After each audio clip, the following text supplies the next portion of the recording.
નર્મદા જિલ્લાના સાગબારાના ખેડૂતોના ધરણાનો આજે ત્રીજો દિવસ છે। 12 ગામના ખેડૂતો પોતાની જંગલ જમીનના હક માટે પશુ સાથે રાતભર ધરણા પર બેઠા છે।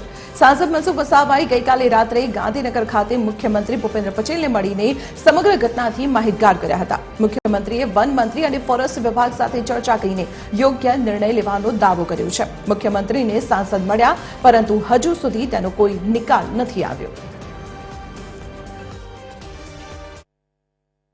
ફોરેસ્ટવાળાએ જે જંગલ ખેડતા કે જે આખી જંગલની જમીન ખેડતા જે રોક્યા છે, એના પછી અહીંયા લોકો સાથે સાથે અહીંયા જે જાનવરો છે, ઢોરો છે, બળદો છે, એ બધા બી અહીંયા ઉપસ્થિત છે।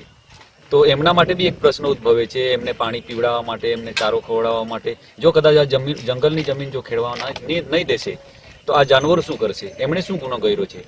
એટલે ખરેખર બહુ ઝડપથી એનો નિર્ણય આવવો જોઈએ અને સરકાર એના પર વિચારણા કરવી જોઈએ।